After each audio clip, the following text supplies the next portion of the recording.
Hey friends, full reactions in the link in the description below, so pause, leave a like, really helps with the channel, subscribe, and come back after you watch the reaction for the discussion. Give you some time to do that. Review and commentary starting in 5, 4, 3, 2, 1. Let's go. This was actually a really wonderful episode, with the exception of Ketsubutsu passing. The leader guy, I just don't like him at all. I'm not too sure about the other guys, but yeah, he's kind of annoying. Like, the chaos has created the perfect opportunity.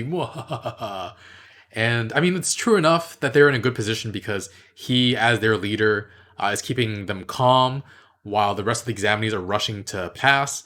Even going back to the entrance exam for the UA, when the teachers were talking about what traits were advantageous to examinees, they mentioned keeping your cool as one of them. So clearly that helped a lot. But the fact that the vibration guy was like, we basically passed already. What in the arrogant name of just what?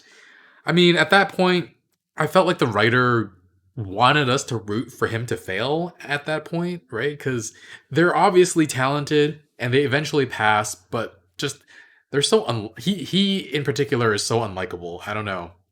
But anyway, meanwhile, on to the better parts of the episode, we had Kaminari defeat Fleshy Flesh Guy. Without him, Bakugo and Kirishima would have just flat out failed. So, yeah, Go Kaminari being instrumental in their victory.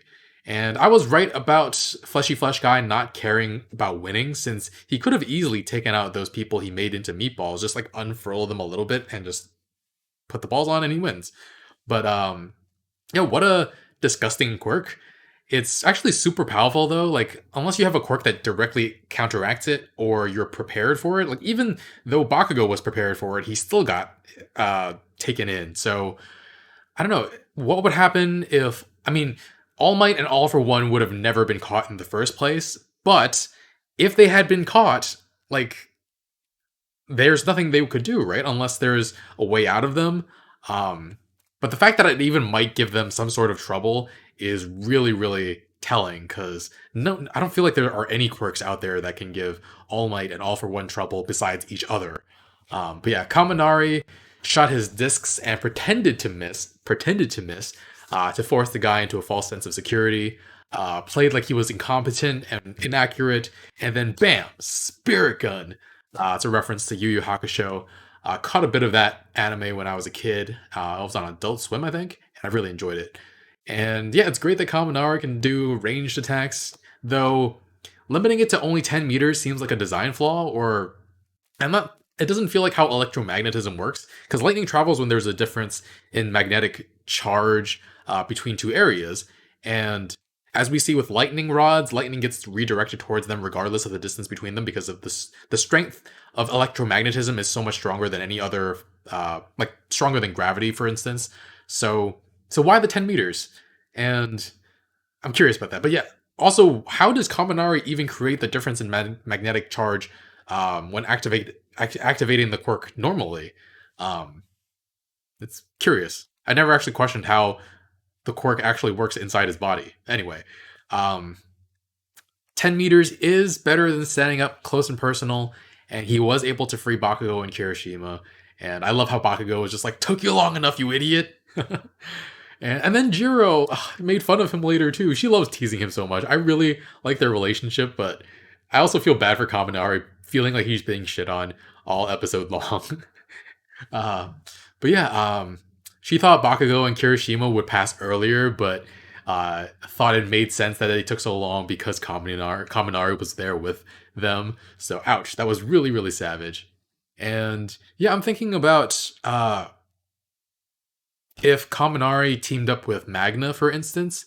I feel like that would be pretty powerful, since Magna can give people an electromagnetic charge. Would that work somehow? I don't know. But she needs to also be near someone to use her quirk as well. But say she uses it on somebody far away from Kaminari, would Kaminari be able to direct the lightning that way? I don't know. Not like they'll ever team up or ever. They might not ever even share screen time. But anyway, Aoyama inspired by Ida to give himself up so that Ida can pass. And Aoyama, I'm sorry for calling you a joke character in the past. I mean, you are a joke character, but it seems like you're something more as well. And we got a little glimpse of what Aoyama was as a baby or as a little kid. Really, really cute. And yeah, I can't understate how incredible of a moment this is for Ida too, because back in the entrance exam, when the 0 point robot appeared, he saw Deku cowering in fear and ran past him. He just left him alone. And he eventually saw Deku turn around and save Uraraka and said, like, if this was a real situation and not a test, I would have also done the same thing. And I really doubted him in that moment. Um, because just in that moment, because it was a test, he rationalized leaving Deku behind. And today, in this episode, during this test, he's willing to throw away his own shot at winning if it means letting everybody else pass. So he's come a really, really long way. And partially that is thanks to Deku. So that builds off what Aizawa was saying at the end of the last episode about how Deku and Bakugo's passion has spread to the entire class. And so, yeah, I think Deku is partially responsible for the change in Ida as well. First, by sacrificing his own ability to get points for Uraraka in that entrance exam, but then the bigger moment with Stain and how that shook Ida to his core, seeing Deku and Todoroki talk about saving him in native and playing in his own voice, playing his own voice in his head with "I'll kill you" to Stain. So that was a really character-defining moment for him, and it's led to this version of Ida. We've seen how rigid he is. We've seen him at his lowest with going after Stain, and now this is the Ida. This is Ida the hero. This is Ingenium, and I'm really happy to see it. Um, yeah, it inspires Aoyama to give himself up, but it winds up helping all of 1A, getting all of them to pass at the last second. Um, Everybody came because they saw the laser. It was really great. Coda called so many birds. I don't know if that's a result of using the mask, the new mask that he has, but we still don't know what exactly it does. But in the past, I feel like we haven't seen him use his quirk all that much in the past, besides the bugs. But yeah, I was thinking also that Hakagure couldn't refract light because she's invisible all the time, right? So I thought that she couldn't control the light refraction, otherwise she'd be able to make herself visible if she wanted to.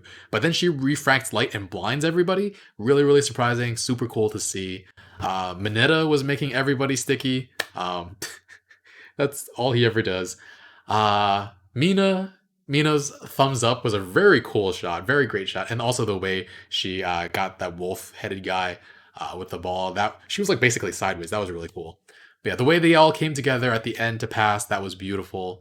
Aizawa was furious. I love the dynamic between him and Joke. Just really fantastic. She was just like pointing out, "You're really happy about this, aren't you?" And I'm furious. But yeah, I'm gonna give this a 9.5. Glad we had a return to form this episode after last week's up and down. So happy for my children. Even happy for Mineta, that perv. But yeah. Oh yeah, Ida's pose when he passed was ridiculous, and Aoyama's twinkling won't have to stop after all, whatever that means. My twinkling unfortunately stops here though, so thanks for watching. Leave a like, really helps the channel. Full reaction, early reactions on Patreon in the link in the description below. Until next week, bye friends.